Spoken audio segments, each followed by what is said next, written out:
नमस्कार दोस्तों, SS practical education channel में आपका स्वागत है। दोस्तों, जैसा कि आप जानते हैं हम लोग लेटेस्ट अपडेट लेके आते हैं जॉब से रिलेटेड। तो उस सीरीज़ में आज भी एक बहुत बड़ा रिक्रूटमेंट एडवर्टाइज़मेंट लेके आया हूँ आपका साथ, जो कि जेएनयू का है।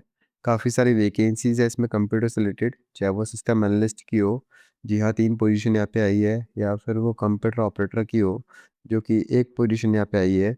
उसके अलावा अगर बात करें से स्टैटिकल असिस्टेंट की हो, वो भी कंप्यूटर से रिलेटेड है। इवन जूनियर असिस्टेंट की भी कुछ वर्क है वो कंप्यूटर से रिलेटेड है, लगभग 46 वैकेंसी यहाँ पे भी आई हुई है। तो सभी की हम लोग डिटेल जानेंगे। उसके अलावा जो और भी पोस्ट है जिसमें कोई भी ग्रेजुएट वाला स्टूडेंट भी अप्लाई कर सकता है। जी हाँ, उसके बारे में भी मैं आपको इस वीडियो में बताऊँगा। इवन कुछ पोस्ट जो है वो इलेक्ट्रॉनिक्स ब्रांच के लिए भी है, कुछ जो है वो सिविल स्टूडेंट्स के लिए भी है, तो वो भी मैं इस वीडियो में आपको बताऊँगा। तो सारी की सारी डिटेल हम लोग देखेंगे इस वीडियो में। तो वीडियो के लास्ट तक ज़रूर बने रहिएगा दोस्तों, ताकि आपको एग्ज़ैक्ट सैलरी और प्रोसेस पता चल जाए कि कैसे आपको अप्लाई करना है फॉर्म को, और एक्चुअली में अप्लाई करने के कुछ फ़ायदे हैं भी या नहीं, ये भी आप अच्छे से जान पाएँ। तो चलिए शुरुआत करेंगे। उससे पहले अगर आप चैनल पर नए हैं एसएस प्रैक्टिकल एजुकेशन चैनल पर, और सब्सक्राइब अगर नहीं किया तो चैनल को भी सब्सक्राइब कर दीजिएगा। इससे हम इसी हिसाब से लेटेस्ट नोटिफ़िकेशंस एंड अपडेट आपके लिए लेके आते रहें। तो चलिए जल्दी से शुरुआत कर लेते हैं दोस्तों। सबसे पहले जो मैं एक सिस्टम एनालिस्ट की पोस्ट है, जो मैं आपको बता देता हूँ कि इसमें बीई बीटेक आपका किया हुआ होना चाहिए कंप्यूटर साइंस एंड इंजीनियरिंग में, या फिर इलेक्ट्रॉनिक्स इंजीनियरिंग में आपके पास किया हुआ है तो आप इसके लिए वैलिड है। 5 साल का आपके पास एक्सपीरियंस होना चाहिए, जो सी में भी हो सकता है, सी प्लस प्लस जावा में हो सकता है, डेटाबेस मायस्क्ल ओरेकल में हो सकता है with PHP. Foundation and practice under window Linux और यूनिक्स एनवायरनमेंट पे आपके पास प्रैक्टिस होनी चाहिए काम करने की, from a recognised public university हो सकती है, और कोई पीएससी वगैरह हो सकती है, प्राइवेट ऑर्गेनाइजेशन हो सकता है, यानी गवर्नमेंट, सेमी गवर्नमेंट या प्राइवेट सभी के लिए एलिजिबल है। किसी में भी आपका एक्सपीरियंस हो इन पर्टिकुलर रेलिवेंट फील्ड में, लैंग्वेजेस में, तो आप इस पोस्ट के लिए एलिजिबल है, चाहे वो गवर्नमेंट हो, चाहे प्राइवेट हो, या फिर सेमी गवर्नमेंट हो। और अगर आपका एमडी एमटेक किया हुआ है तो आपको सिर्फ मात्र 3 साल का एक्सपीरियंस यहाँ पे शो करना है, सेम प्रोग्रामिंग लैंग्वेज में या फिर डेटाबेस में, या फिर विंडो लिनक्स यूनिक्स एनवायरनमेंट की अच्छे से नॉलेज होनी चाहिए। तो मैं तो कहूँगा काफ़ी अच्छी पोस्ट है दोस्तों, ये लेवल 10 की पोस्ट है। जी हाँ, बेसिक पे इसमें लगभग 56,000 रुपये रहता है। ग्रॉस सैलरी अगर दिल्ली की बात करें तो लगभग 1,30,000 के आसपास जो है वो ग्रॉस सैलरी हो जाती है। और इन हैंड सैलरी की बात करें तो लगभग 1,10,000 1,12,000 के पास आस-पास आपको सैलरी मिलती है, जो कि वेतन आयोग लगने के बाद और सैलरी काफ़ी बढ़ सकती है दोस्तों इसमें। तो ये काफ़ी अच्छी पोस्ट है आपकी इस। उसके अलावा एक दूसरी पोस्ट की बात करूँ दोस्तों, कंप्यूटर ऑपरेटर की, तो ये भी काफ़ी अच्छी पोस्ट है। इसमें भी आपका बीई बीटेक किया होना चाहिए कंप्यूटर साइंस में या इंफॉर्मेशन टेक्नोलॉजी में फ्रॉम ए रिकॉग्नाइज्ड यूनिवर्सिटी के में, और 50% मार्क्स आपके आने चाहिए, और 5 साल का एक्सपीरियंस होना चाहिए पे लेवल 4 पर, इन ए सेंट्रल ऑटोनोमस और स्टैट्यूटरी और पीएसयू और यूनिवर्सिटी और रिकॉग्नाइज्ड रिसर्च और हायर एजुकेशनल इंस्टीट्यूट में, यानी किसी भी एरिया में आपके पास अगर 4 साल का एक्सपीरियंस है, माफ़ कीजिएगा आप 5 साल का एक्सपीरियंस है, ठीक है, लेवल 4 से ऊपर, तो आप इस पोस्ट के लिए एलिजिबल है कंप्यूटर ऑपरेटर के लिए।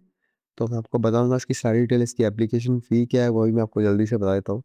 तो अगर बात करें ग्रुप ए पोस्ट की दोस्तों, तो ग्रुप ए पोस्ट के लिए जो एप्लीकेशन फ़ीस है जनरल के लिए वो 1500 रुपये है, एससी एसटी वुमेन के लिए 1000 रुपये है, और पीडब्ल्यूडी के लिए कोई फ़ीस यहाँ पे नहीं ली गई है। सेम बात करें ग्रुप बी और ग्रुप सी की, यानी कंप्यूटर ऑपरेटर वाली पोस्ट के लिए, और ये सिस्टम एनालिस्ट वाली पोस्ट के लिए। तो इसके लिए फ़ीस जो है वो 1000 रुपये है, और एससी एसटी वुमेन के लिए 600 है, बाकी सभी के लिए दोस्तों कोई फ़ीस नहीं ली गई है पीडब्ल्यूडी कैंडिडेट के लिए, तो ये बात भी आप याद रखिएगा। उसके अलावा यहाँ पे कुछ टर्म्स एंड कंडीशन दे रखी है, जिसमें मैं लास्ट में आऊँगा। इसमें जस्ट मोबाइल तो एज रिलैक्सेशन जैसा कि होता है हर गवर्नमेंट एग्जाम में, यहाँ पे भी एज रिलैक्सेशन दिया गया है।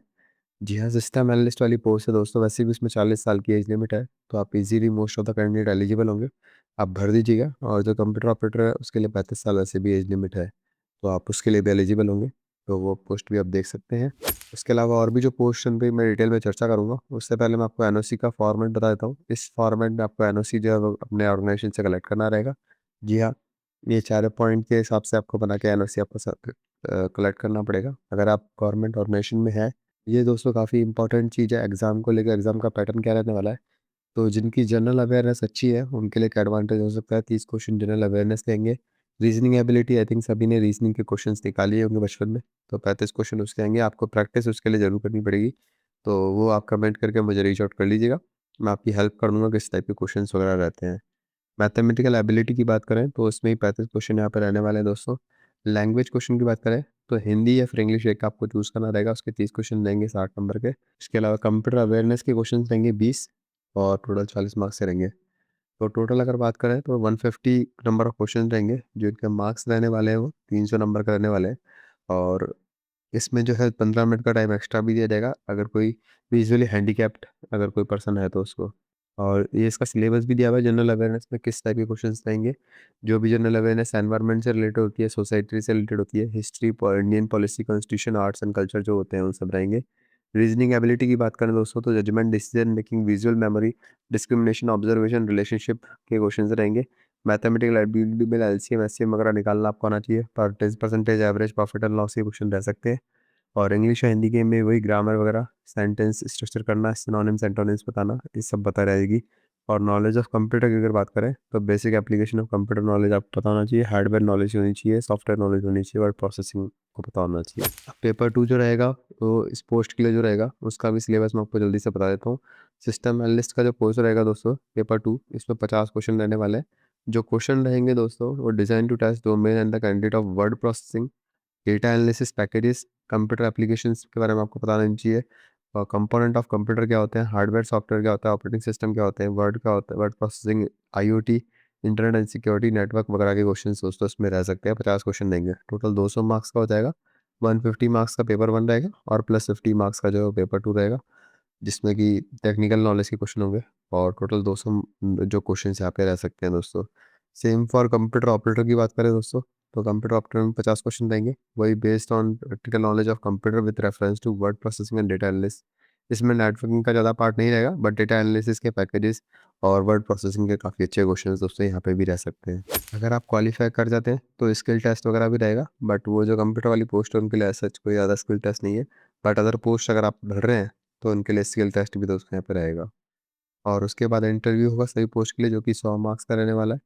ठीक है। 70% जो है वो क्राइटेरिया पेपर 1 पेपर 2 का रहेगा और 30% जो क्राइटेरिया है दोस्तों वो इंटरव्यू का रहेगा। और candidate suitability probe among other things, और through academic qualification, relevant experience, कोई रेलिवेंट एक्सपीरियंस वगैरह देखेंगे, आपका एकेडमिक क्वालिफिकेशन देखेंगे, एक्स्ट्रा करिकुलर एक्टिविटी में क्या आपने पार्टिसिपेट किया है नहीं किया, वो सभी बातों पे दोस्तों यहाँ पे ध्यान दिया जाएगा। और 70-30 के रेशियो में रहेगा, यानी 70 मार्क्स आपके ऑलरेडी पेपर 1 पेपर 2 के काउंट होंगे। क्वेश्चन पेपर जो रहेगा दोस्तों बाईलैंग्वेज रहेगा, एक्सेप्ट ऑफ पेपर पार्ट 4 जो पेपर 1 का है वो। उसके अलावा बाकी 2 क्वेश्चन रहेंगे बाईलैंग्वेज रहेंगे। और द मिनिमम क्वालिफाइंग मार्क्स जो है पेपर 1 पेपर 2 में जनरल वालों के लिए 40% मार्क्स लाना ज़रूरी है, ओबीसी के लिए 35% और एससी/एसटी कैंडिडेट के लिए 35% मार्क्स लाना दोस्तों यहाँ पे ज़रूरी है। और यहाँ पे उसके अलावा बात करें नेगेटिव मार्किंग जो रहने वाली है वो 1/4 रहने वाली है हर एक क्वेश्चन के लिए, तो इस बात को भी आप याद रखिएगा। जो भी सीनियर एज के कैंडिडेट होंगे उनको थोड़ा सा एडवांटेज यहाँ पे रहेगा अगर बैक ट्रैकिंग होती है, यानी कि सेम मार्क्स वगैरह रहते हैं। और अगर ऑप्शन 1 ऑप्शन 2 एग्जॉस्टेड होते हैं तो it will be through draw of lots, यानी ड्रॉ निकाल के भी आपका किया जा सकता है दोस्तों। Trade test type application test होगा वो दोस्तों जहाँ कहीं भी एप्लीकेबल होगा वो जेएनयू के द्वारा एप्लीकेबल होगा। और same will be decided by JNU authorities, JNU authority जो है उसको डिसाइड करेगी। जैसा कि मैंने आपको कहा था कि उसके अलावा भी काफ़ी अच्छी-अच्छी पोजीशंस हैं। अगर आप में से जो भी इसके रेलेवेंट हैं या फिर एलिजिबल हैं, तो वो उस पोस्ट को भर सकते हैं, चाहे वो एग्जीक्यूटिव इंजीनियर की हो, सिविल इंजीनियर की हो, असिस्टेंट लाइब्रेरियन की हो, एआर की हो, पीआरओ की हो, रिसर्च ऑफिसर की हो, क्यूरेटर की हो या फिर सेक्शन ऑफिसर की हो, private secretary, senior assistant, personal assistant, ये सभी दोस्तों ग्रेजुएट वालों की वैकेंसी है। जो भी मेरे ग्रेजुएट किए हुए स्टूडेंट्स हैं, वो दोस्तों उन पोस्ट के लिए दोस्तों भर सकते हैं इजीली।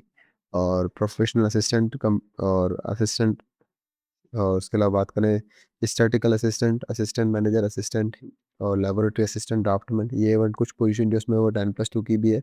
तो जो भी कैंडिडेट इसके लिए भी एलिजिबल है वो भी भर सकते हैं। एज लिमिट आप देख पा रहे हैं सभी में 40 साल यहाँ पे एज लिमिट भी दी हुई है। ऐसे ही multi mass maths helper, multitasking staff, MTS staff, cook वगैरह, और laboratory attendant, library attendant, animal attendant, groundsman वगैरह की काफ़ी वैकेंसी है जिसमें 10th की मार्क्स 10th के बेस पे भी दोस्तों सिलेक्शन लिया गया है। तो ये काफ़ी अच्छी वैकेंसी है दोस्तों। आपके क्या विचार हैं इनको लेके? आप मुझे अपने विचार भी कमेंट करके ज़रूर बताइएगा। चैनल पर नए हैं तो चैनल को सब्सक्राइब करना नहीं भूलिएगा, जिससे आपके पास लेटेस्ट अपडेट्स एंड नोटिफिकेशंस आते रहे। And once again thank you so much दोस्तों for watching the video and have a good day.